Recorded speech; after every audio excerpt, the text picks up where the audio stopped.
Good evening and welcome to the class. So class को start करते हैं। So already last class तो उतना ठीक से नहीं हुआ था, बट ये वाला क्लास को अच्छे से करेंगे। सो मैं एकदम लास्ट से स्टार्ट करेंगे आज।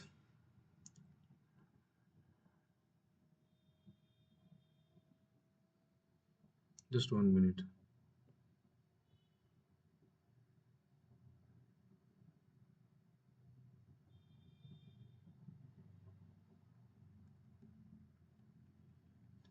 स्टार्टिंग थोड़ा सा एरिथमेटिक से करते हैं। आफ्टर दैट हम लोग धीरे धीरे आज डीआई प्रैक्टिस नहीं करेंगे, नॉर्मल क्वेश्चंस करेंगे छोटा मोटा।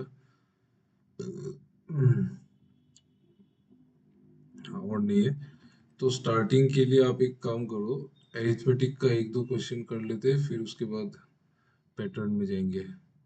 ये वाला क्वेश्चन ट्राई करो, please please try to solve.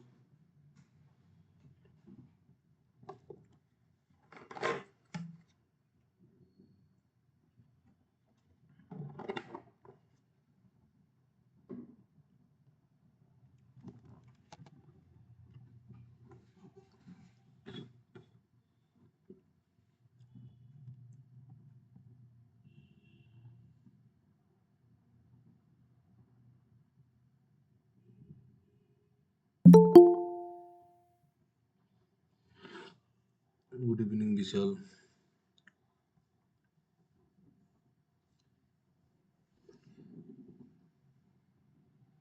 यहाँ पे एक एक एक मिसप्रिंट है, ठीक है? ये 2 नहीं है, ये Z होगा, Z।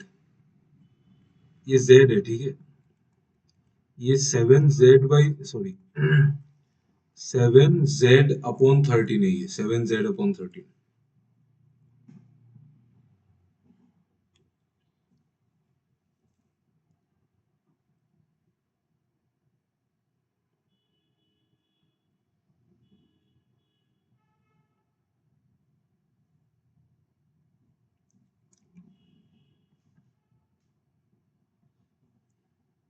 बताइए इसका आंसर, जल्दी बताओ।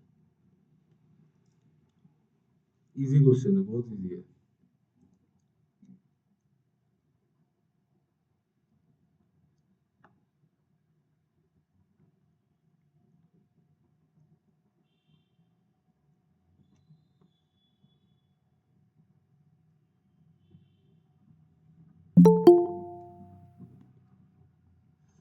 Good evening two seven.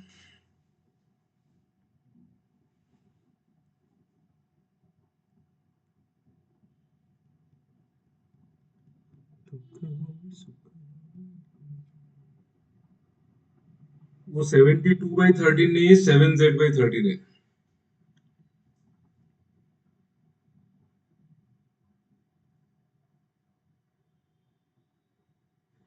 देखो, ये क्वेश्चन अगर सॉल्व नहीं हो रहा है मतलब आपको स्टार्टिंग से पढ़ने पढ़ने का जरूरत है। बहुत इजी क्वेश्चन है, जल्दी करो यार, please solve it fast.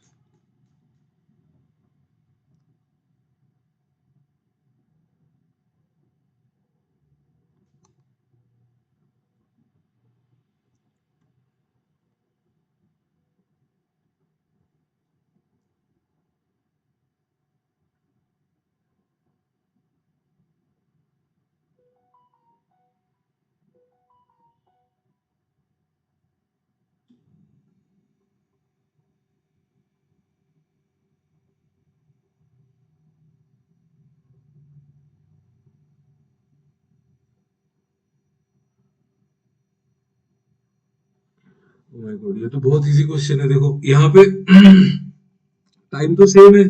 Time अगर सेम है तो इन्वेस्टमेंट का जो रेशियो है वही तो रेशियो होगा ना प्रॉफिट का, है कि नहीं? बोलो तो, यस और नो, टेल मी।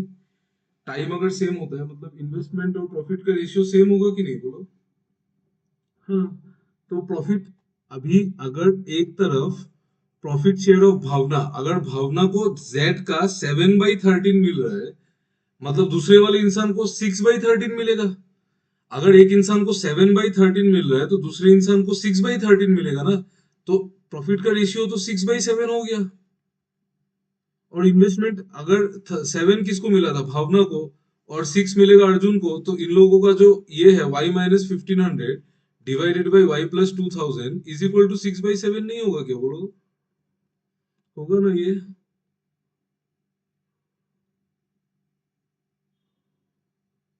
आपने बहुत टाइम लगा के सॉल्व किया है। आपने शायद जेड ले लिया था, फिर आपने माइनस किया है कि नहीं? आपने पहले जेड लिया होगा, फिर आपने उसको उसको माइनस किया होगा। नहीं, उसको डायरेक्ट पकड़ना है ना यार। उसको डायरेक्ट दिमाग में आपका डायरेक्ट कैच होना चाहिए कि अगर 7/13 एक तरफ है, तो दूसरी तरफ 6/13 ही होगा। तो रेशियो तो 7:6 का ही होगा ना। जेड क्यों लेना है यार? जेड लेना ही नहीं है, ये तो कंफ्यूज करने के लिए दिया था आपको। आप कंफ्यूज हो भी गए। जेड लेना ही नहीं था ना इसमें। अगर एक इंसान का प्रॉफिट, अगर मान लो 7Z/13 एक इंसान का प्रॉफिट है, मान लो 7Z/13, तो दूसरे इंसान का प्रॉफिट तो 6Z/13 होगा ना। समझ में आ रहा है ना? इसमें ये भी नहीं करना है आपको कि यहां से आप रेशियो निकाल रहे, नहीं, ये दिमाग में खेल ऑटोमेटिक आ जाना चाहिए कि अगर 7 वो ले रहा है तो बाकी 6 दूसरा वाला ही लेगा, है ना? वो उस तरीके से समझना पड़ता है। नहीं, ये नहीं कि आप लिख के काट रहे हैं, मतलब वो तो बच्चों वाला हो गया ना। उस तरीके से नहीं करना चाहिए, उसमें टाइम ज्यादा लगता है। ठीक है, तो आप इसको अभी सॉल्व कर दो डायरेक्ट। यहाँ पे 7y 6y, तो y आ जाएगा, और यहाँ पे 12,000 और नहीं होगा इसमें, और थोड़ा टाइम लगेगा। यहाँ पे 7y माइनस 15,000 को 7 बार करेंगे तो 10,500, और इधर आएगा 6y प्लस होगा ना, ये कुछ गड़बड़ किया मैंने। Arjun and Bhavana invest Y plus, ये नहीं इन्वेस्टमेंट, ठीक है। भावना को 7 मिला है ना, प्रॉफिट प्रॉफिट और शेयर ऑफ भावना को 7, तो उनको 6 मिलेगा। ठीक है, ठीक है, तो is equal to 6y plus 12,000। तो आप ऐड कर देंगे तो y का वैल्यू क्या आएगा? 22,500। ठीक है, ओके। सी, आप लोग उस चीज पे फोकस करो यार। अब मुझे नहीं समझ में आता आप लोग फोकस क्यों नहीं करते। क्वांट में आपको अंदर से देखना पड़ता है क्वेश्चन को। ये तो मतलब अगर आप इसको 7Z/13 ऐसे 7Z/13 और रेशियो में 6Z/13 लिख रहे हैं, तो फिर आप में और एक क्लास 10 के स्टूडेंट में क्या डिफरेंस हुआ? वही तो क्रिएट करना है ना डिफरेंस, उसमें ही तो होता है। ठीक है, you try to do the things, मतलब आपको खुद समझ में आ जाए। ठीक है, मतलब अंदर से देखो प्रॉब्लम को, तब जाके क्लियर हो जाता है। तो ये वाला क्वेश्चन ट्राई करके देखो। ये तो चलो बाद में करेंगे। ये वाला क्वेश्चन देखो तो।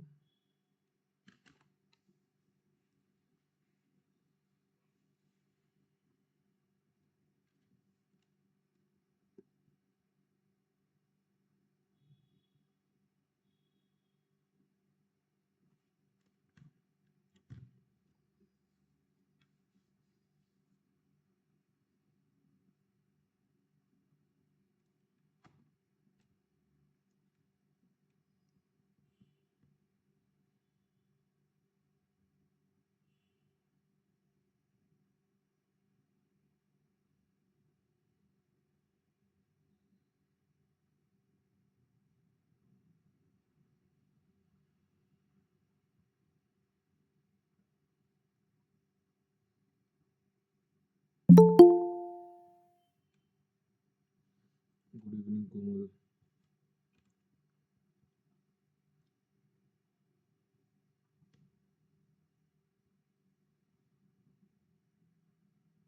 Good evening.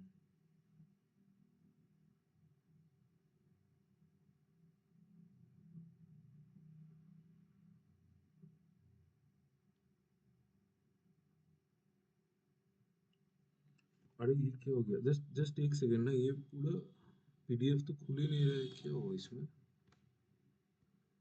ऐसे क्यों हो रहा है ये?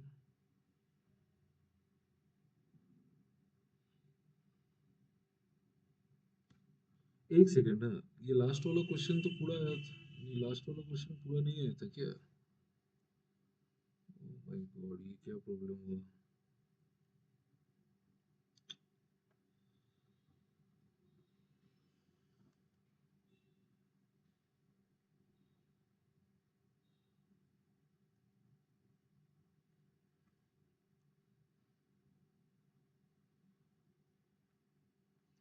जस्ट एक सेकेंड ना, मुझे ये फिक्स कर लेने दो, इसको कैसे फिक्स करूं मैं।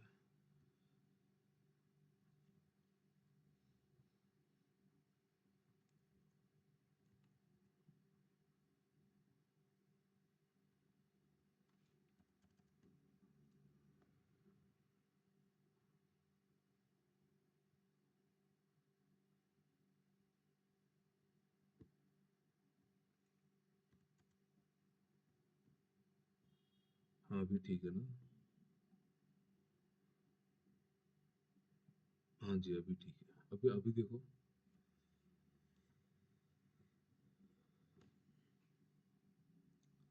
कीबोर्ड में जूम इन आउट नहीं हो तो गया। अब आप क्वेश्चन सॉल्व करो, क्वेश्चन सॉल्व करो।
D23 okay. देखो मैं देखो ऐसा जब क्वेश्चन होता है ना,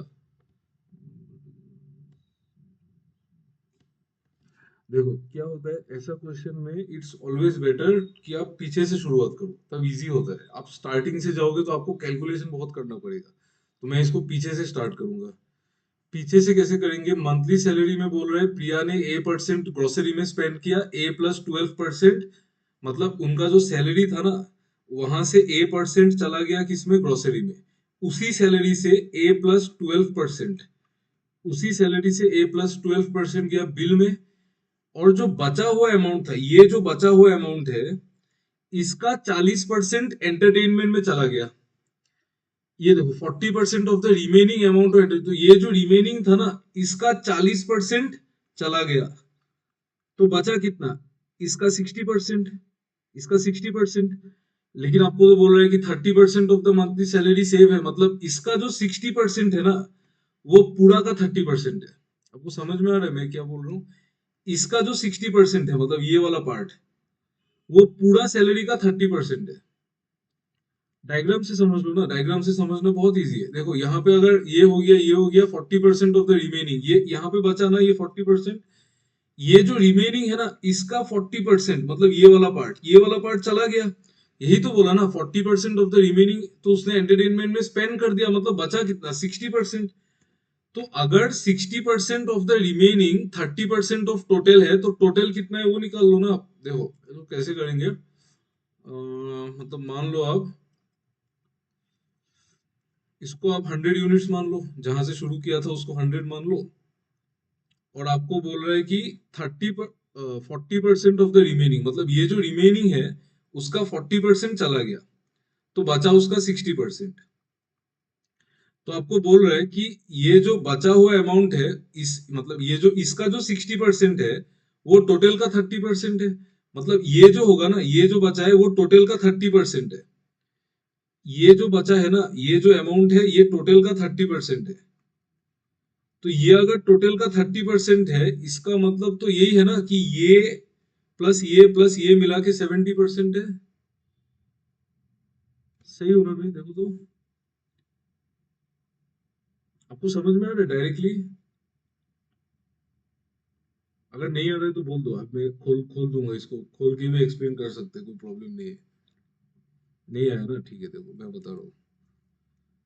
देखो यहाँ पे बोला था कि ये सैलरी है, उसका A% तो निकल गया और बाकी A+12% भी निकल गया, तो ये बचा हुआ अमाउंट है, ये बचा हुआ अमाउंट है, ठीक है, ये बचा हुआ अमाउंट है।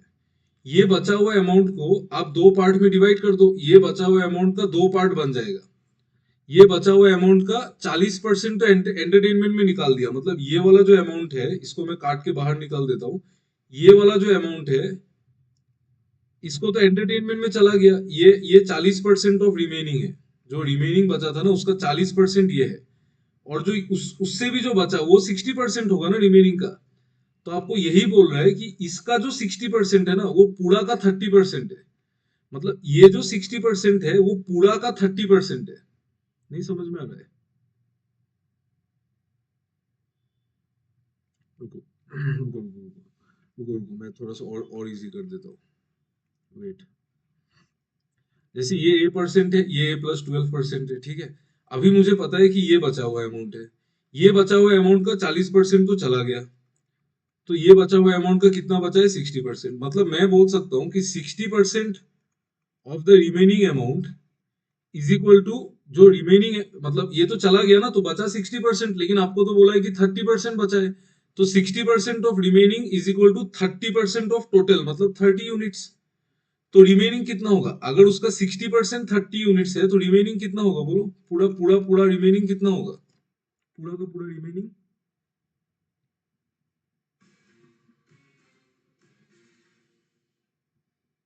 70 होगा, करेक्ट। उसका 70 होगा, 3/5। नहीं यार 70 नहीं होगा, 350 होगा, 50 होगा ना। 50 का ही 60% 30 होता है। 50 का 60% ही तो 30 होता है ना। 100 का 60% तो 60 होता है। 100 का 60% 60 होता है। तो 50 का 60% ही तो 30 होगा ना। नहीं समझ में आ रहा है? अभी भी नहीं समझ में आ रहा है? अभी और इससे मैं क्या सिंपल करूं? क्लियर है ना? सिमरन आपको समझ में आ रहा है ना? इससे तो मैं इजी नहीं कर सकता है, इससे क्या करूं? और तो मेरे पास भी नहीं चल रहा है और कुछ, है ना? मैं बोला कि यहाँ पे, हाँ ठीक है, यहाँ का 40% निकल गया तो बचा कितना? 60%। लेकिन आपको तो बोल रहा है कि 30% सैलरी बचा है। मतलब 60% ऑफ रिमेनिंग, ये पूरा सर्कल को रिमेनिंग मान लो। 60% of remaining is equal to 30%, मतलब 30 यूनिट्स। तो रिमेनिंग कितना होगा? 50 यूनिट्स। रिमेनिंग 50, मतलब ये जो पूरा गोल था ना ये 50 यूनिट्स था। और ये अगर 50 यूनिट्स था तो बचा हुआ दो जो है उसका सम भी 50 होना चाहिए। मतलब A+A+12 का वैल्यू कितना होना चाहिए? 50% होना चाहिए। A+A+12 जैसे 50% होगा तो ये कितना होगा? 19 होगा ना। आया समझ में?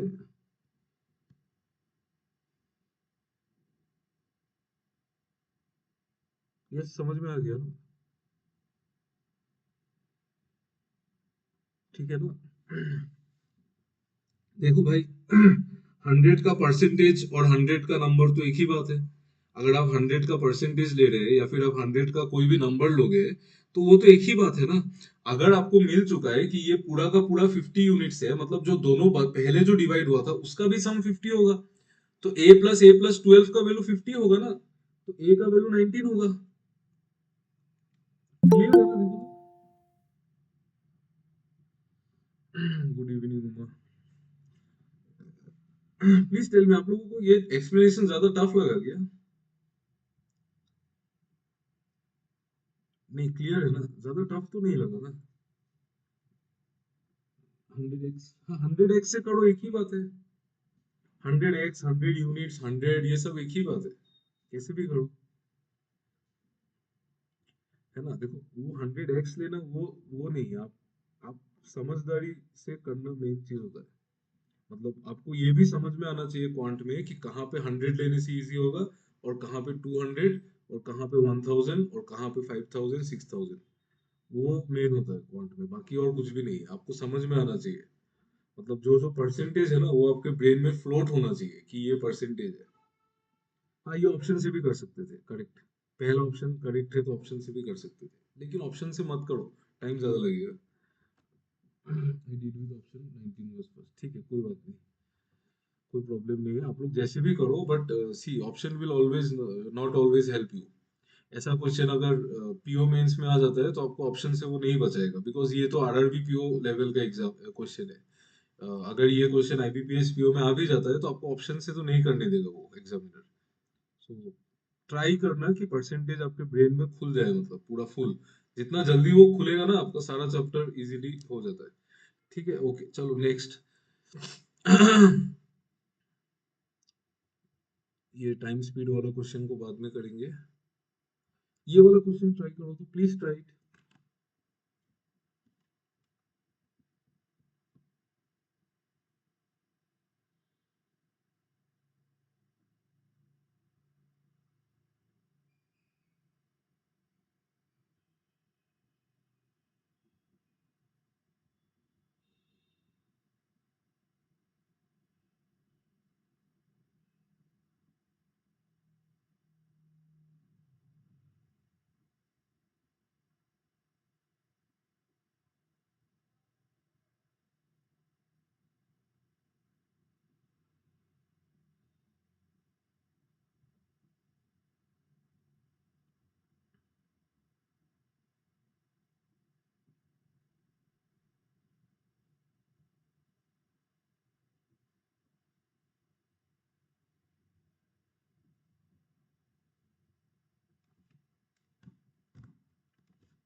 ये जो वन लिखा है ना, ये वन नहीं होगा, ठीक है, ये यहाँ पे फर्स्ट होगा, less than first number of set x.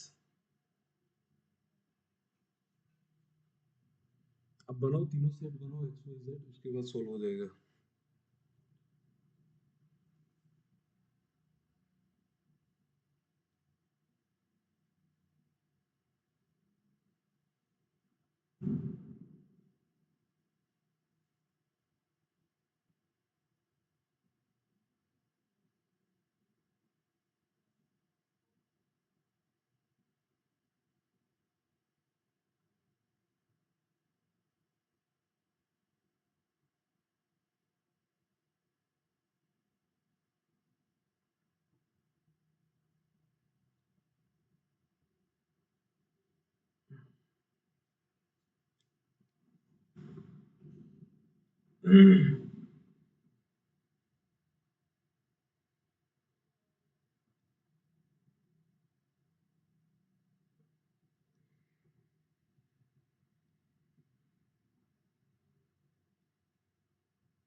चार सौ बीस, ठीक है। देखो, सेट एक्स को बनाते हैं पहले। सेट एक्स में बोल रहा है फाइव कंसेक्यूटिव ऑड नंबर्स है, मतलब सारा कंसेक्यूटिव है, एक दो तीन चार पांच। Average of the third and fifth number is 475। इसका और इसका एवरेज आपको समझ में आता है कि वो यही नंबर है? Do you understand this? देखो तो।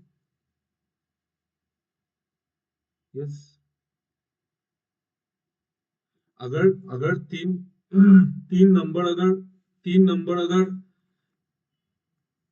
कंसेक्यूटिव ऑड नंबर्स है, मतलब तीनों एरिथमेटिक प्रोग्रेशन में होगा ना, एपी में होगा।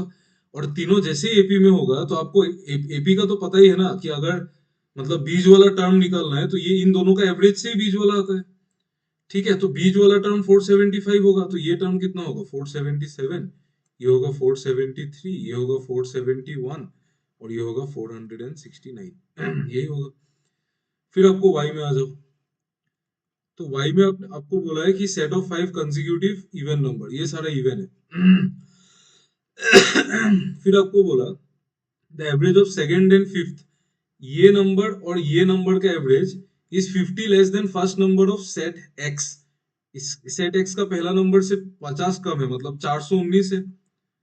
तो देखो इसका और इसका एवरेज, अगर अगर आपको इन चार से खेलना है ना, तो आप इस नंबर को एलिमिनेट कर दो, इसका तो कोई काम ही नहीं है अभी। तो मुझे चार चार चार नंबर मिला, एक दो तीन चार। और आपको पता है कि चार नंबर अगर एपी में होता है ना, अगर और even number of terms AP में होता है, तो जो भी एवरेज आता है वो इन दोनों का एवरेज होता है कि नहीं बोलो तो? इन दोनों का एवरेज होगा कि नहीं बोलो तो? यस। ये पता है ना, मतलब जैसे मान लो कि मैं आपको बताता हूँ, जैसे चार नंबर है, मान लो 22, 24, 26 और 28। इस सीरीज का एवरेज कितना है? अगर आप यहाँ पे अगर पांच नंबर होता, मान लो 20 से स्टार्ट होता, तब तो मैं देख के ही बता देता कि इसका एवरेज 24 है, क्योंकि एपी में है, मिडिल टर्म हमेशा एवरेज होता है। बट ये भी एपी में है, लेकिन यहाँ पे मिडिल टर्म दो है। तो इसका जो एवरेज होगा ना, वो इन दोनों के एवरेज से निकलेगा। मतलब इन दोनों का एवरेज कितना होता है? 25, क्योंकि यहाँ पे मिडिल टर्म दो था ना। तो मिडिल टर्म दो होने से उनका एवरेज ही सीरीज का एवरेज होता है। तो मतलब इसका मतलब ये जो नंबर था 419, ये इन दोनों का एवरेज है। और इन दोनों का एवरेज अगर 419 है, मतलब ये नंबर 419 से एक कम है और ये नंबर 419 से एक ज्यादा है कि नहीं बोलो तो? यस, करेक्ट है ना?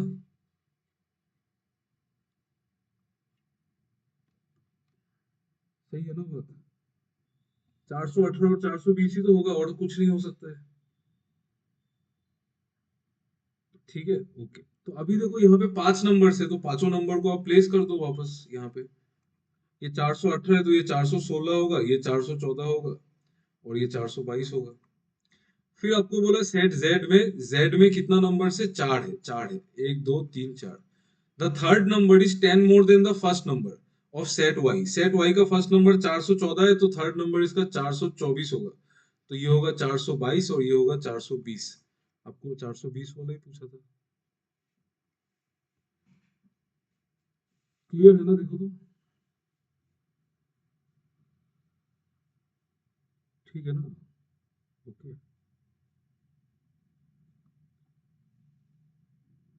पता है आपको, मैंने एक चीज नोटिस किया है, मतलब खुद एग्जाम देके, जब मैंने प्रिपेयर किया था, तब मुझे इतना एवरेज इतना भी अच्छे से क्लियर नहीं था। मतलब मैंने उस तरीके से एग्जाम दे दिया।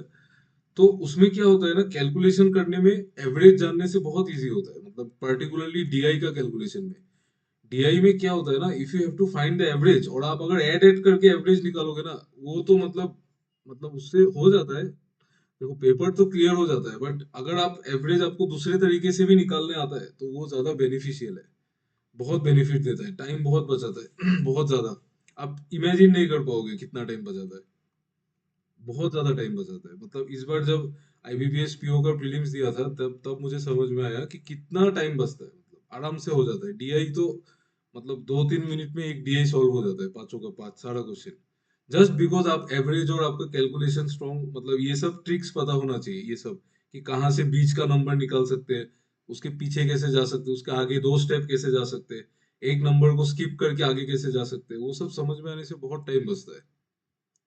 अदरवाइज कन्वेंशनल तरीके से मैथ्स करने से ना बहुत टाइम लगता है।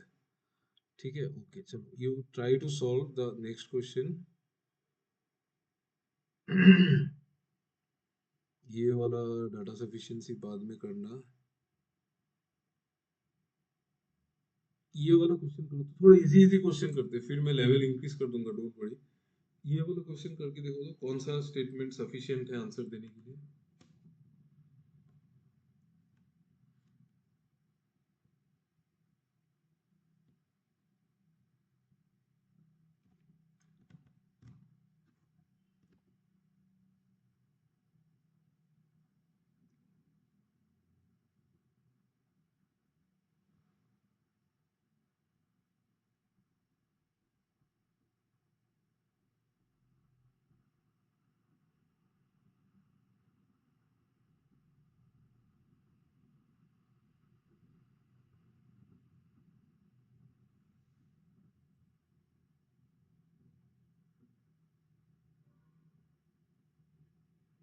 सी आइदर वन और 12, बढ़िया यार, बहुत जल्दी आंसर दिया, वेरी वेरी नाइस।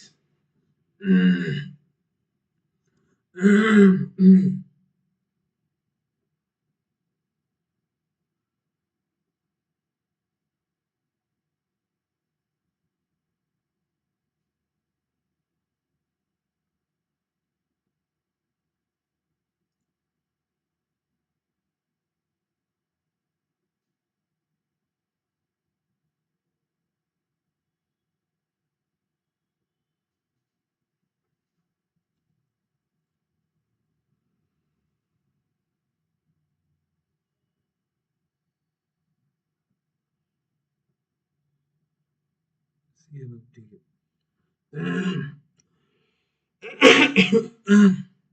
देखो, the ratio of acid to water in a solution is 5:4, मतलब एसिड और वाटर का जो सॉल्यूशन है, इसमें 5 एसिड है तो 4 पानी है। आपको बोला कि find the difference between the total quantity of solution and amount of acid, मतलब जो सॉल्यूशन है मुझे इसका क्वांटिटी चाहिए, बेसिकली यही बात है कि जो सॉल्यूशन है ना उसका क्वांटिटी अगर पता चल जाता है तो एसिड तो ऐसे भी पता चल जाएगा। तो इसमें कुछ नहीं करना है, इसमें आपको फर्स्ट स्टेटमेंट बोला if the same amount of water which is present in the initial solution is added into it, अगर हम सेम अमाउंट ऑफ वाटर को ऐड कर दे तो रेशियो 5:8 होगा कि नहीं, बोलो तो। यस और नो, अगर same amount of water add हो जाता है तो रेशियो 5:8 होगा, नहीं होगा?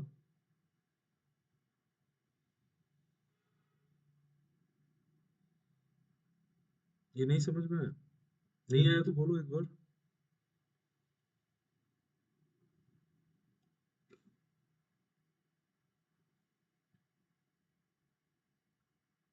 प्लीज टेल मी, अगर नहीं आया तो प्लीज टेल मी।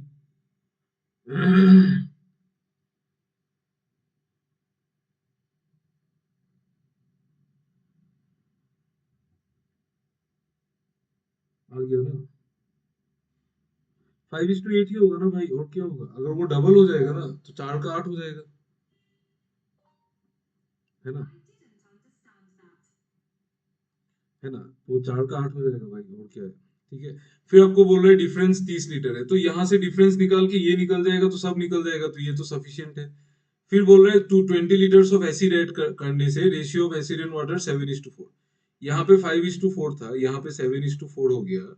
और पानी एसिड क्या ऐड किया है, एसिड, तो ये 2 यूनिट का वैल्यू कितना हो जाएगा, 2 यूनिट का वैल्यू 20, तो 1 यूनिट का वैल्यू 10। तो 1 यूनिट जैसे ही आ जाएगा तो पहले का सब कुछ आ जाएगा, मतलब दोनों में से किसी से आ जाएगा, है ना? सही बात है ना? क्लियर है ना? ये क्वेश्चन तो इजी था। ठीक है। देखो यहाँ पे एक बात है कि यहाँ पे आपको ना, आपको मैथ्स कैसे पढ़ना चाहिए मैं आपको एक बार वो बताता हूँ। देखो, यहाँ पे ये जरूरी नहीं है कि मैंने ये किया या आपने क्या किया, मे भी आपका मेथड मुझसे भी शॉर्ट है, हो भी सकता है, नहीं भी हो सकता है।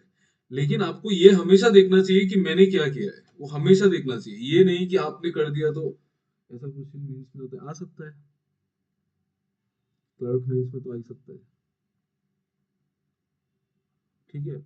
मेंस वेंस पे फोकस मत करो यार, ये तो एक तो आप लोगों ने इसके वजह से पूरा चीज को खराब किया है कि प्रीलिम्स और मेंस दो अलग अलग चीज है, ये तो सबसे बड़ा मिसअंडरस्टैंडिंग है।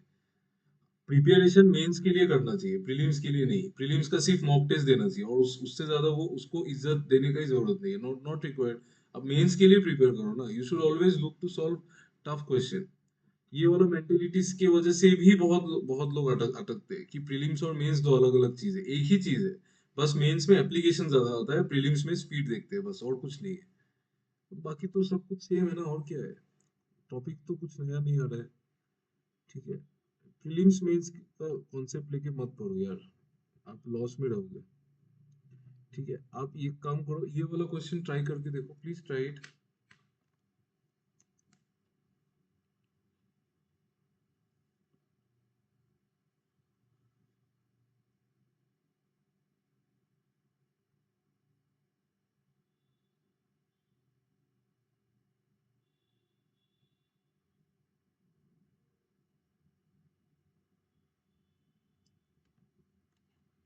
ट्राई करो, you take 3 to 4 minutes, but please try to solve it.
Statement 2 and 3 together.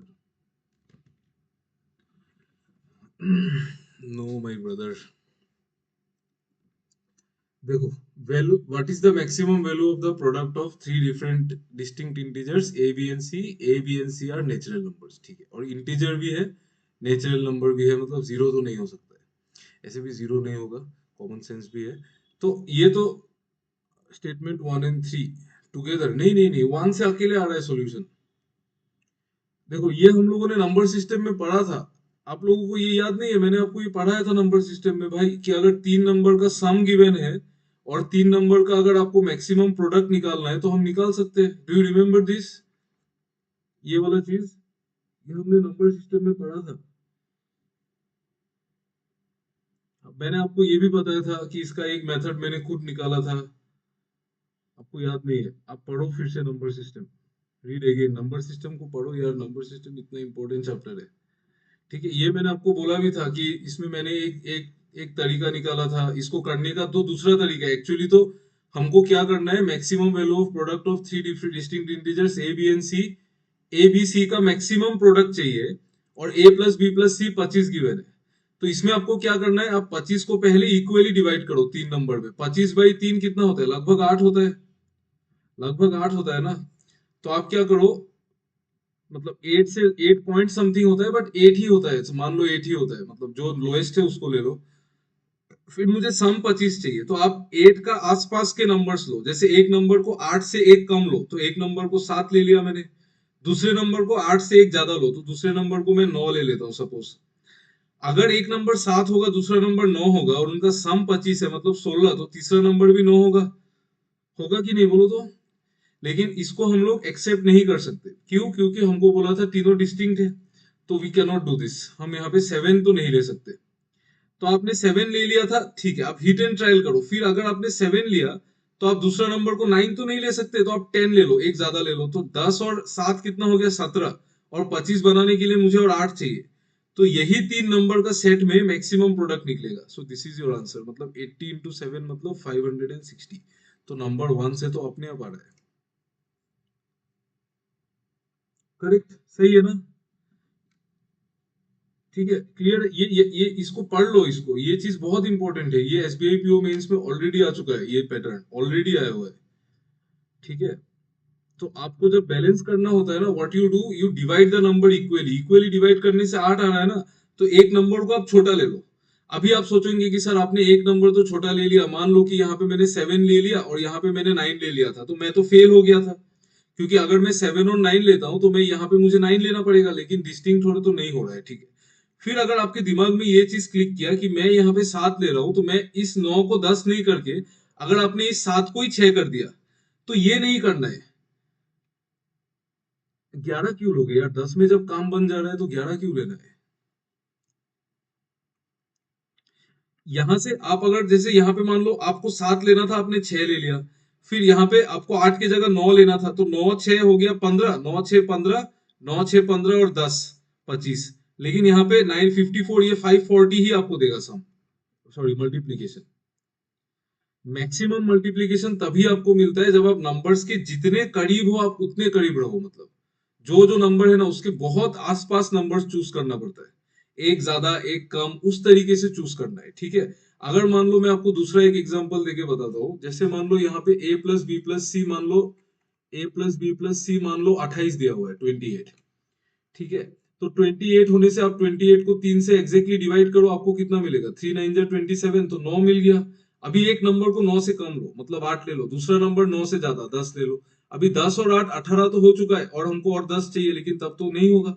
तो आप क्या करो, इस नंबर को और बढ़ा दो, 11 ले लो, तो 11 और 8 कितना हो गया, 19, और यहाँ पे और कितना चाहिए मुझे, 19 और 9 चाहिए ना, तो इससे ही मैक्सिमम आएगा। आपको समझ में आ रहा है? मैंने 8 को मैंने घटाया नहीं, मैंने 10 को बढ़ाया। आप जितना नंबर्स को बढ़ाएंगे ना, मल्टीप्लीकेशन तो उतना ही ज्यादा आएगा ना। तो आपको नंबर्स घटाना नहीं है, मतलब यू ट्राई टू मैक्सिमाइज कि कितना बड़ा ले सकते हैं। जैसे यहाँ पे मैंने 8 को फिक्स कर दिया ना, तो आप 8 को 7 मत कर दो, मतलब 8 को 7 मत कर दो, आप 10 को 11 करो। आपको समझ में आ रहा है ना मैं क्या बोल रहा हूँ? Are you getting it? इस तरीके से इसका आंसर आता है, और यही शॉर्टेस्ट वे है इसका आंसर निकालने का, और कोई वे नहीं है, ठीक है, और भी होगा दूसरा वेज, बट शॉर्टेज तो यही है भाई, इससे ज्यादा शॉर्ट तो कुछ भी नहीं है। ठीक है, चलो, मतलब वन से तो आंसर आएगा। इसका मतलब ये जो डाटा सफिशिएंसी था, इसका आंसर डेफिनेटली ये है, option number B.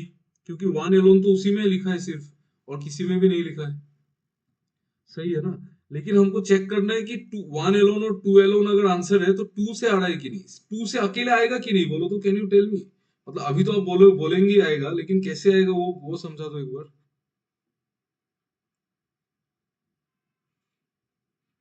Can you tell me, two से कैसे आएगा? टू में क्या लिखा है? टू में लिखा है कि ए प्लस डी का वैल्यू 6 है, और बी प्लस डी का वैल्यू 12 है, और सी प्लस डी का वैल्यू कितना है, 10।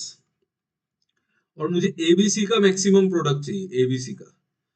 तो आप मुझे एक चीज बताओ, एबीसी अगर एडिंग, और नहीं नहीं ऐड नहीं करेंगे, वो तो हमारा टाइम बढ़ा देगा ना। ऐड करने से आप क्या कुछ नहीं क्रिएट कर सकते, यहाँ पे चार वेरिएबल है, तीन इक्वेशन है, you can not solve it. ठीक है, देखो, देखो ए बी सी अगर मैक्सिमम वैल्यू निकालना है तो आपको ए बी सी तीनों ही मैक्सिमम होना चाहिए। तो आपको क्या लगता है कि ए प्लस डी अगर 6 है, तो इसमें ए का मैक्सिमम वैल्यू कितना होगा, बोलो तो?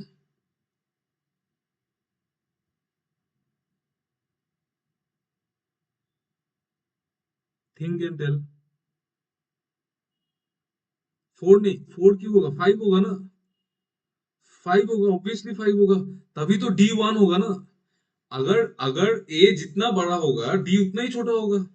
और बोला है कि डी नेचुरल नंबर है, तो ए का जब हम इसमें मैक्सिमम वैल्यू लेंगे तो ए तो 5 होगा, और डी 1 होगा। उसी तरह बी कितना होगा, 11 होगा, और डी कितना होगा, 1 होगा। क्योंकि हमको ए मैक्सिमाइज करने के लिए डी मिनिमम लेना पड़ेगा ना। सिमिलरली सी कितना होगा, 9 होगा, और डी कितना होगा, 1 होगा, सिंपल। तो इसमें ए बी सी मिल गया, तो इससे भी आ जाएगा भाई। तो इससे क्या आएगा स्टेटमेंट, वन एलोन और टू एलोन। थ्री से तो नहीं आएगा, थ्री तो बेकार इक्वेशन है, उससे कुछ नहीं आएगा। क्लियर है ना, is it clear? Yes, clear है ना, ये अच्छा क्वेश्चन था, वेरी गुड क्वेश्चन। ठीक है, क्योंकि मैक्सिमम वैल्यू आपको ए प्लस डी का मैक्सिमम तभी मिलेगा जब आप डी को छोटा से छोटा लोगे ना। डी को छोटा से छोटा लो और ए को बड़ा से बड़ा लो, तो ए 5 होगा और डी 1 होगा। आप यहाँ पे सोच सकते हैं डी 0 पॉइंट है, लेकिन डी बोल दिया ना नेचुरल नंबर है, तो डी 1 ही होगा। ठीक है, चलो, नेक्स्ट। ये कर लिया हमने, और ये भी कर लिया, ये भी कर लिया।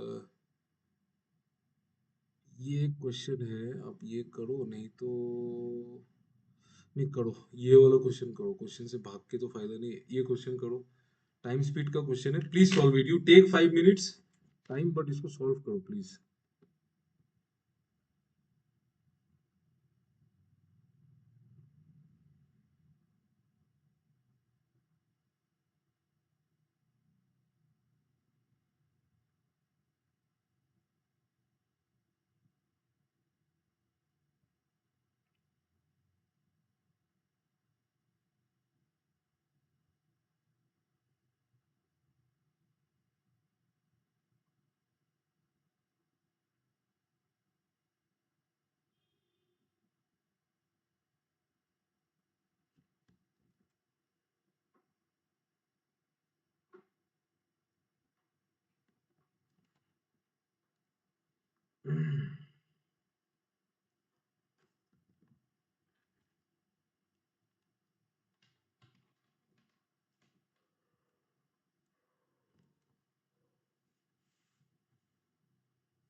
ओके सी देखो, A and B are two friends who are running on a track PQ. तो ये कोई ट्रैक होगा. Whenever any one of them reaches P or Q, they take a U-turn and continue towards the other end. ठीक है, मतलब रुकेगा नहीं, घूम के आएगा. A starts running from Q towards P. तो यहाँ पे दो पॉइंट है, एक पॉइंट होगा Q और एक पॉइंट होगा P.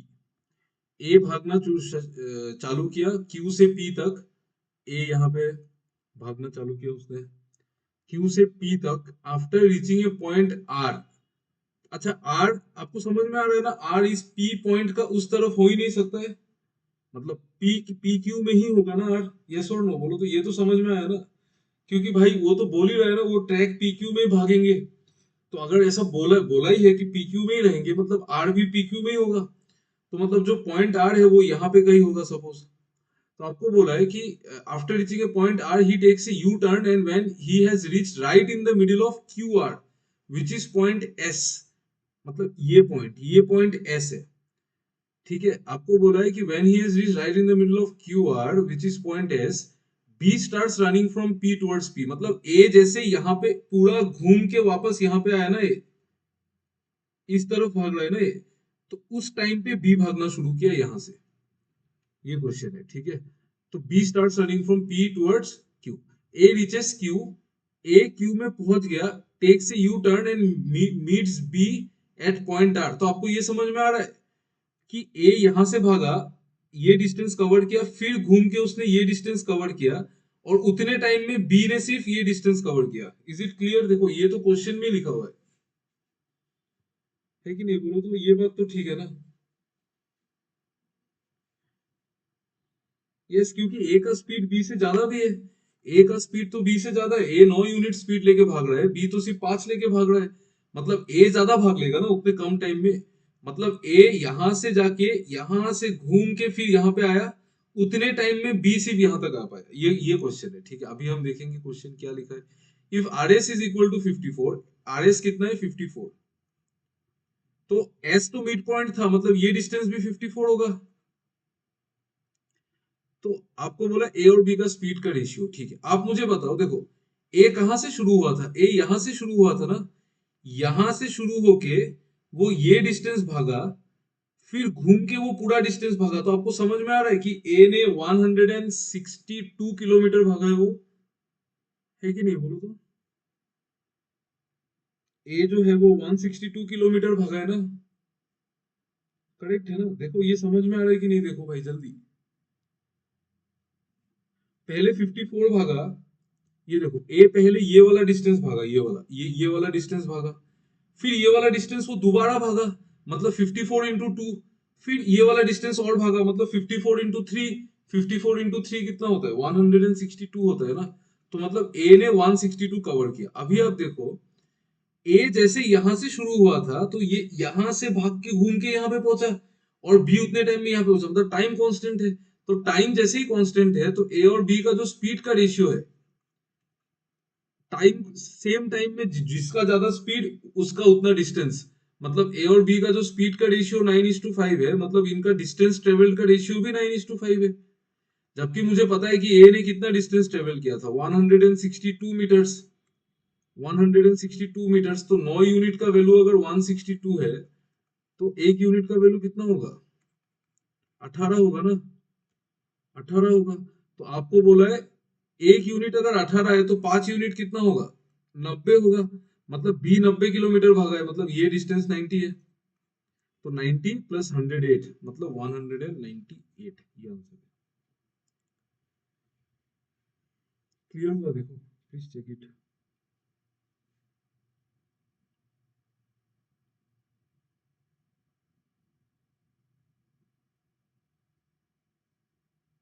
Please tell me, is it clear? Yes clear है ना? बाकी लोगों को समझ में नहीं, प्रॉब्लम हो रहा है क्या समझने में? Please tell me if you are facing any kind of problem. समझने में, अंदर समझ में आ गया ना? ठीक है, देखो टाइम स्पीड का क्वेश्चन को आप रेशियो से निकालने का आपका फर्स्ट अप्रोच होना चाहिए, should be always using ratio, nothing else. अगर रेशियो से बन रहा है तो आपको वो ट्राई करना चाहिए। देखो यहाँ पे तो ऑलरेडी ये चीज खुल गया था ना, 54 समझ में आ गया था, तो वो कितना भागा वो भी समझ में आ गया, तो वो जितना भागा वो निकाल लेंगे, क्या प्रॉब्लम है? ठीक है, ओके। चलो ये अलजेब्रा वाला क्वेश्चन लास्ट में करेंगे, ये बड़ा क्वेश्चन है शायद, अलजेब्रा है थोड़ा टाइम लेगा। आप ये वाला क्वेश्चन करो तो please do it, you take 3 minutes time and please do this question.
Please do it fast. अब आप मुझे बताओ बी का कॉस्ट कितना है, बी का कॉस्ट निकला किसी का? मुझे तो समझ में आ गया इसमें क्या करना है।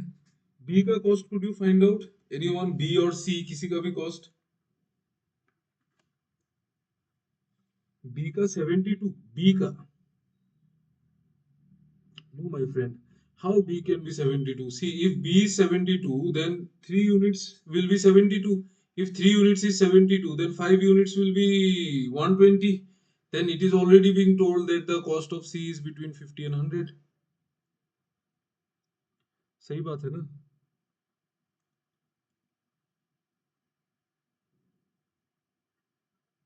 Are you getting what is wrong? हाँ, ठीक है। देखो यहाँ पे ए का तो 8 ज्यादा है, इसको छोड़ो, इससे हम कुछ नहीं कर सकते। यहाँ पे दिमाग क्या लगाना है कि बी और सी का जो रेशियो है वो 3 और 8 का रेशियो है। मतलब 3 और 5 का रेशियो है, मतलब बी का जो कॉस्ट है ना वो 3 का मल्टीपल होगा, 3 का मल्टीपल होगा। अगर 3:5 के रेशियो में है तो 3 का मल्टीपल होगा, लेकिन आपको बोला है कि 8 का भी मल्टीपल है। तो अगर 8 का भी मल्टीपल है और 3 का भी मल्टीपल है, मतलब 3 और 8 का एलसीएम हो सकता है वो। 3 और 8 का एलसीएम होता है 24, तो 24 हो सकता है। अच्छा, नेक्स्ट नंबर क्या हो सकता है बोलो तो? एक तो 24 हो सकता है, नेक्स्ट नंबर क्या हो सकता है? ये 48 हो सकता है। वेरी नाइस, 48 हो सकता है, करेक्ट। 48 हो सकता है ना, ठीक है। इन सब चीजों के लिए नंबर सिस्टम पढ़ना चाहिए। ये सब जो बेस होता है ना वो नंबर सिस्टम ही है पूरा मैथ्स का, तो इसीलिए मतलब मैं बार बार बोलता हूँ नंबर सिस्टम पढ़ो, नंबर सिस्टम पढ़ो। ठीक है, तो 24, 48 और क्या हो सकता है? 72। 96 नहीं हो सकता है, क्योंकि आपको बोला है कि cost of B is less than 90, ये तो बोल ही दिया है, तो 96 नहीं होगा। ये 3 ऑप्शन है मेरे पास, ठीक है। अभी हम आगे देखेंगे। Sum of A and B, A को छोड़ो अभी, where the cost of C. अच्छा, और एक चीज बोला, when the cost of C is between 50 and 100। अगर बी का कॉस्ट 24 होता है, मतलब 3 8 है 24, 3 8 24, तो 5 8 कितना होगा? 40। 5 8 40, ये एक्सेप्टेबल है? ये एक्सेप्टेबल नहीं है, क्योंकि सी का कॉस्ट तो 50 से 100 होना चाहिए, मतलब ये 24 नहीं होगा। अभी मैंने आपको बोला कि 72 नहीं होगा, तो एक ही पॉसिबिलिटी बना, 48। तो अगर बी का कॉस्ट 48 है, मतलब 3 का वैल्यू 48, तो एक का वैल्यू 16, तो 5 का वैल्यू 16 इंटू 5 80 होगा। और ये एक्सेप्टेबल भी है, हमको बोला है कि सी का कॉस्ट आपको 50 से 100 के बीच में रखना है, तो मैंने रख लिया भाई। तो बी का कॉस्ट 48 और सी का कॉस्ट 80, हो गया, खत्म। आपको बोला है A is 8 more than B and C. B and C का सम कितना है? 128 है, उससे ए 8 ज्यादा है, मतलब ए का सम, ए जो है वो 136 का है। ठीक है, आपको फिर क्या बोला? फिर क्या बोला? Sum of A and B together is defined as P, मतलब ए प्लस बी का वैल्यू जो होगा वो कितना होगा? 136, और 50 होता है 186, मतलब 184 होगा। This is the value of P, यही होगा ना। When the cost of item C, ठीक है, the difference between A and C is Q. A और सी का डिफरेंस कितना है? आप बोलेंगे 56 है, तो यही क्यू है। when the c is more than or equal, अरे ये कैसा क्वेश्चन है? when the cost of c is more than or equal to 100, ये कैसा क्वेश्चन है? तब तो दो दो पॉसिबिलिटी लेना पड़ेगा। सॉरी सॉरी सॉरी, ये मैंने फुल क्वेश्चन पढ़ा ही नहीं। ठीक है, ओके, इसमें दो पॉसिबिलिटी लेना पड़ेगा, कोई बात नहीं। ठीक है, देखते हैं, यहाँ पे 3 और 5 था। तो मेरे पास क्या क्या पॉसिबिलिटी था? मेरे पास था 24 था, 48 था और 72 था। फिर आपको बोला है cost of B is a multiple of 8। हाँ ठीक है, एंड इज लेस देन 90, तो ये सब हो सकता है। The sum of A and B, ठीक है, P when the cost of C is between 50 and 100, मतलब सी का वैल्यू 50 से 100 होना चाहिए, मतलब इसका वैल्यू तब 48 होगा। अभी एक्सप्लेन किया था ना, 3 into 16, तो 5 into 16 होगा 80, मतलब इस सिचुएशन में। ठीक है, मतलब P, जब हम B का कॉस्ट 48 और C का कॉस्ट जब मैं 80 लूंगा ना, उस केस में A का कॉस्ट कितना आएगा? उस केस में A का कॉस्ट 8 मोर देन आएगा, मतलब ये 80, 128, 136 ये आएगा ना। तो sum of cost of A and B is defined as P when the cost of C is between 50 and 100। तो मतलब P जो होगा वो A और B का सम है, तो A और B का सम कितना होगा? 184। ठीक है, और एक अलग सिनेरियो में, and the difference between the cost of A and C is defined as Q when the cost of C is more than और इक्वल टू 100। तो सी मोर देन और इक्वल टू 100 कब होगा? जब आपका ए 72 होगा तभी होगा। तो ए तब, सॉरी, बी 72 होगा, तो 3 यूनिट का वैल्यू हो जाएगा 72, मतलब एक यूनिट 24 का, तो 5 यूनिट होगा, 5 गुना 24 यानी कि 120 का होगा। तो हमको तब सी का वैल्यू 120 लेना है। ठीक है, सी का वैल्यू 120 लेंगे, तो ए का वैल्यू क्या? तो फिर ए का वैल्यू क्या आएगा? 8 ज्यादा है ना सम से, मतलब ये तो हो गया 192, तो ए हो जाएगा 200। तब ए हो जाएगा कितना? 200। ठीक है, ए 200 होगा। तो आपको बोला है कि and the difference of A and C is defined as Q, तब ए और सी का डिफरेंस 80 आएगा, ये क्यू का वैल्यू है। Did you understand the question? Please tell me. थोड़ा कंफ्यूजिंग है बट ठीक है, मतलब दो सिनेरियो क्रिएट करना है आपको। ठीक है, आपको दो सिनेरियो बनाना पड़ेगा। एक सिनेरियो में जहां पे उसका सी का वैल्यू 100 से कम आ रहा है, क्योंकि यहाँ पे जैसे जैसे बोला है वैसे ही करना है। When the cost of C is between 50 and 100, उसके लिए आप एक सिनेरियो बनाया। फिर अब दूसरे सिनेरियो में सी का value equal to more than और इक्वल टू 100 तो होगा नहीं, मोर देन और इक्वल टू 100 होगा, तो उस सिनेरियो में अलग वैल्यू आएगा, ठीक है। तो पी और क्यू का वैल्यू आ गया। आपको बोला which of the following can be true regarding P and Q. P minus Q minus four is a whole square, ये होल स्क्वायर है क्या, देखो तो P minus Q minus four है ना, करेक्ट है, सो ही तो आ रहा है ना क्या, करेक्ट है ना ये, वन करेक्ट है ना। प्लीज रेस्पॉन्ड यार, आप लोग सो गए क्या क्लास में, है ना। p minus Q minus four तो होल स्क्वायर है ही, एक सौ, सौ तो होल स्क्वायर होता है। Sum of p and q is more than, sum of p and q is, हाँ c तो हमको चाहिए ही नहीं। अब c में कहाँ पड़े हो यार, c तो चाहिए ही नहीं, p और q ही चाहिए। Sum of p and q is more than 264, 264 more ज्यादा तो नहीं है, तो 264 ही है, ठीक है। 3q minus p is a multiple of 14, अब करो 3q करो 240 माइनस पी मतलब 184, ये कितना होगा 16 और ये होगा 56, तो ये 14 का मल्टीपल है, ये भी ट्रू है, तो 1 इन 3 ट्रू है, डी। सी में कहाँ पड़े हो यार, सी के बाद ही तो हमने पी और क्यू निकाला ना, सी तो एक वेरिएबल था, बट पी और क्यू कांस्टेंट है, तो उसको लेके ही क्वेश्चन आएगा। इज इट क्लियर, ये अच्छा क्वेश्चन था, वेरी गुड क्वेश्चन, क्लियर है ना, देखो, यस क्लियर है ना, ठीक है। So you try to read the question properly, ठीक है, please read the question properly. Last में बहुत घुमा के देता है, मतलब सी मेंस में तो घुमा के ही देगा, और आजकल एक नया ट्रेंड है, आपने आप में से किसी ने अगर आरआरबी क्लर्क का मेंस एग्जाम दिया है, तो आरआरबी क्लर्क में जो मैथ्स आया था वो लॉजिकल आया था, और आरआरबी क्लर्क का मैथ्स आरआरबी पीओ के मैथ्स से भी ज्यादा टफ आया था। मतलब टफ नहीं था, लेकिन उस कंपैरिजन में ज्यादा टफ था, मतलब क्लर्क में तो इजी होना चाहिए ना पेपर, वैसा नहीं था। सिर्फ, हाँ सिर्फ सिर्फ वो था, क्या बोलते हैं इसको, मतलब मैंने जितने एनालिसिस देखा मैं उसके हिसाब से ही बोल रहा हूँ। सिर्फ क्वेश्चन मतलब थोड़ा लॉजिकल था, मतलब इट्स नॉट कि डायरेक्ट, पीओ में तो हलवा पेपर था, मैथ्स में कुछ भी नहीं था, इट्स जस्ट डीआई कैलकुलेट करना है प्लस माइनस, लेकिन क्लर्क में ऐसा पेपर नहीं आया था, ठीक है। सो अभी भी वी आर, हम तो सब एवरीवन इज एक्सपेक्टिंग कि पेपर लॉजिकल साइड में ही जाएगा ज्यादा, आपको कैलकुलेशन में नहीं तेज बनना है, आपको लॉजिकली स्ट्रांग बनना पड़ेगा क्वांट करने के लिए, ठीक है। तो उसी उसी हिसाब से ट्राई कर रहे हैं कि जितना लॉजिकल क्वेश्चन कर सके उतना अच्छा है, ठीक है।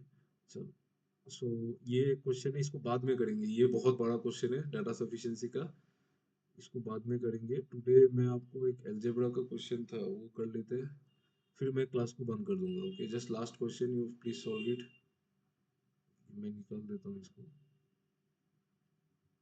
एक डीआई है अलजेब्रा का, ये एक डीआई है, आपसे जितना सॉल्व हो सकता है, जितना पॉसिबल है आप इसको सॉल्व कीजिए, जितना हो सकता है, नो हार्ड एंड फास्ट कुछ नहीं है, जस्ट आप इसको सॉल्व करो।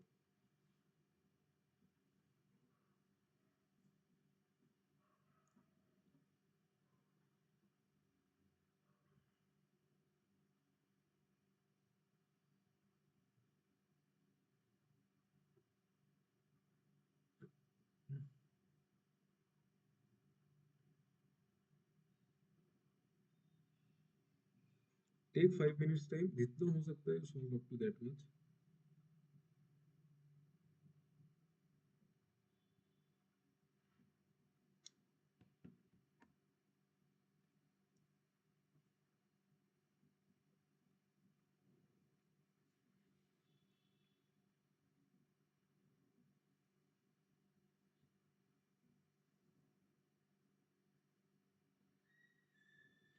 हम लोग नेक्स्ट क्लास से every day will solve some arithmetic question, first 5-6 question करेंगे, तो उससे एरिथमेटिक का भी होल्ड रहेगा, नहीं तो।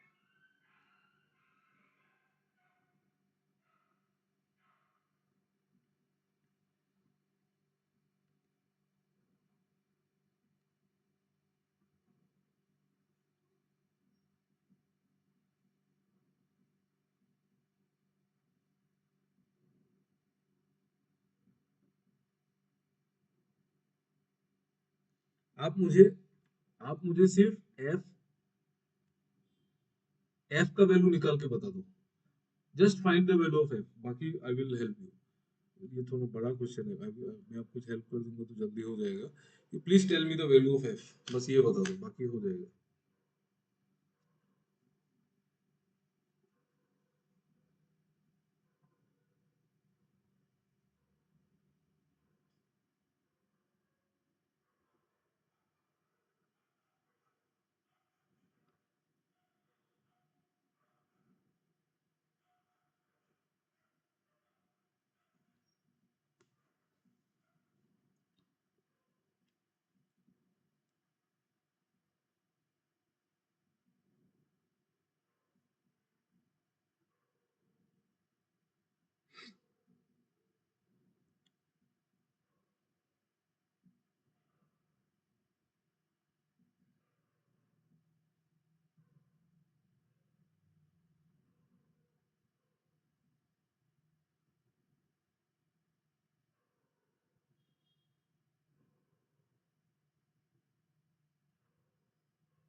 सी ओके, आप लोग मैं ट्राई करता हूँ, देखो आप लोगों ने क्या किया है। अच्छा, आपको ये समझ में आ रहा है कि इक्वेशन वन जो है उसमें वेरिएबल ए है, ये ए में इक्वेशन है, it's an it's a quadratic equation in variable A, तो बी उसमें कांस्टेंट है। और आप मुझे ये बताओ, इक्वेशन टू में किस में इक्वेशन है ये कौन सा वेरिएबल में इक्वेशन है इक्वेशन टू?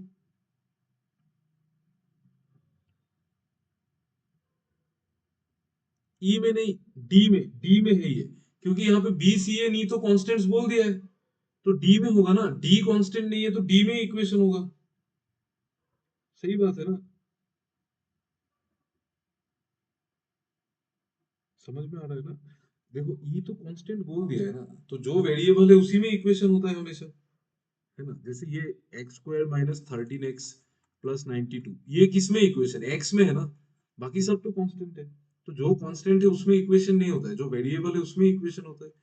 इसको आप ब्रेक करो, यहाँ पे इक्वेशन क्या लिखा है मेरा, 3a² माइनस 4a बराबर, मैं इस 6b-2 होल, ये माइनस इसको मैं राइट साइड में लेके जाऊंगा, तो 6b+2 होल स्क्वायर माइनस 640, ये मेरा इक्वेशन है। ठीक है, ये इक्वेशन है और तो कुछ नहीं है।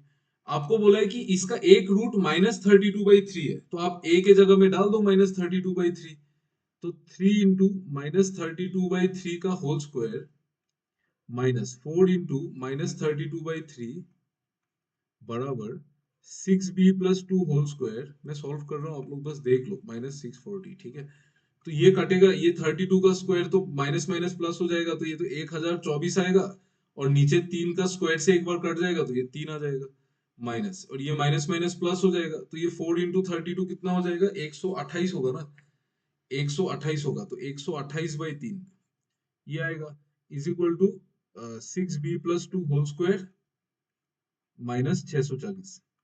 ठीक है, यहां से सॉल्व करेंगे तो 1024 में 100 जोड़ दो तो 1124, और 1152 1152, इसको अगर 3 से काटेंगे तो कट जाना चाहिए, 3 3 9, 2 5 3 8 और 1 2 4, 384, तो ये कट गया 384 टाइम्स।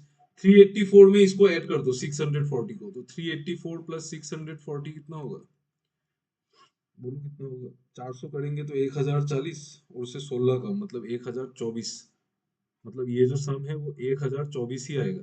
तो 1024 क्या आएगा, 6b+2 होल स्क्वायर, तो 1024 का अंडर रूट कितना होता है, 32, तो 32 का वैल्यू आएगा 6b+2, तो कैलकुलेट करेंगे तो b का वैल्यू कितना आएगा, 5 आएगा ना। Is it clear? देख लो, क्लियर है ना? यस, उससे पहले b निकलेगा। अभी जैसे आपको b मिल जाता है तो आप इस इक्वेशन को डिजाइन कर दो। यहाँ पे 6b+2 होल स्क्वायर का वैल्यू कितना था, 1024, तो यहाँ पे 1024 लगा दो आप, यहाँ पे आप 1024 लगा दो, यहाँ पे 1024, और 3a² ये इक्वेशन क्या बनेगा, 3a² माइनस 4a, और ये 1024 माइनस 640 कितना होगा, ये 360, 360 और 24 384, -384 इक्वल्स टू 0। फिर आपको दोनों में से, इसमें से एक रूट तो पता ही है -32/3, तो आप प्रोडक्ट ऑफ द रूट्स लगा दो, प्रोडक्ट ऑफ द रूट्स क्या होगा, c बाई a, मतलब 384/3, 384/3 बराबर -32/3, वहां से आप f निकाल लेना। ठीक है, इस क्वेश्चन को हम लोग नेक्स्ट क्लास में करेंगे क्योंकि ये बहुत बड़ा चलेगा, इसमें प्रॉब्लम होगा इस इक्वेशन में। देख के पता चल रहा है कि इसमें अगर मैं f निकाल भी लूँ ना, तो मुझे larger root of equation two मिलेगा ना, लेकिन मुझे इक्वेशन टू में मेरे पास वेरिएबल देखो बहुत सारा है। मेरे पास इस इक्वेशन टू में c भी एक वेरिएबल है, e भी एक वेरिएबल है, तो सॉरी कांस्टेंट कांस्टेंट दो है। तो वेरिएबल को अगर मैं रिप्लेस भी कर दूं तो वो दो इक्वेशन में, एक दो वेरिएबल में एक इक्वेशन बनेगा।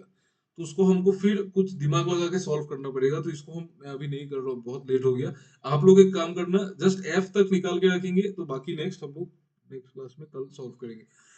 चलो, thank you for attending the class, thank you so much, thank you, bye bye, good night.